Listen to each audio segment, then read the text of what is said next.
Evolved practices and natural algorithm are topsy-turvy، یعنی کہ جو موجودہ کاشتکاری کا نظام ہے یہ قدرتی نظام کاشتکاری سے بالکل الٹا ہے۔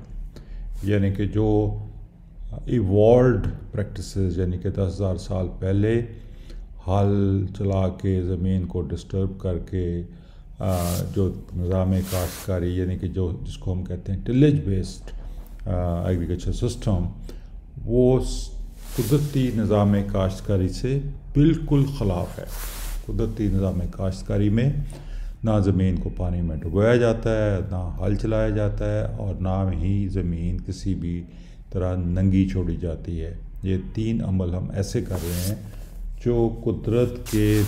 جو وضع کردہ طریقہ کاشتکاری ہے اس کے خلاف ہے، اور اس کی وجہ سے ساری جو مشکلات ہیں ہمیں پیش ہو رہی ہیں۔ اور اس کی میں بارہا آپ کو ساری چیزیں اچھے طریقے سے ایکسپلین کرتا جا رہا ہوں تاکہ آپ سمجھ جائیں کہ ایک طریقہ کاشتکاری کو جب تک ہم نے چینج نہ کیا ہمارے مسائل حل نہیں ہو سکتے۔ اب جب ہم نے قدرت کا طریقہ اچھے طریقے سے سمجھ لیا، اس کو انڈرسٹینڈ کر لیا، تو پھر ہماری جو ہے وہ دیکھیے پہ کتنی زیادہ بہتری ہو رہی ہے۔ سارے فارمرز جتنے بھی پکنے کے اوپر کاشتکاری کر رہے ہیں ان کو کتنے فائدے ہو رہے ہیں۔ کوئی کھاد کا استعمال نہیں، کوئی زہروں کا استعمال نہیں، کوئی ہل کا استعمال نہیں، پانی کی مقدار بہت کم، اور یہ سارا جو سلسلہ ہے یہ اس کو بہتر کیا اس پکنک نے اس لیے بہتر کیا کہ ہم اس سے پہلے جو عام آپ کا طریقہ کاشتکاری ہے اس کو استعمال کرتے ہوئے ہم قدرت کے طریقہ کار سے جنگ لڑ رہے تھے، قدرت سے جنگ لڑ رہے تھے، اور قدرت سے جنگ جو ہے وہ لڑی تو جا سکتی ہے لیکن جیت کوئی نہیں سکتا۔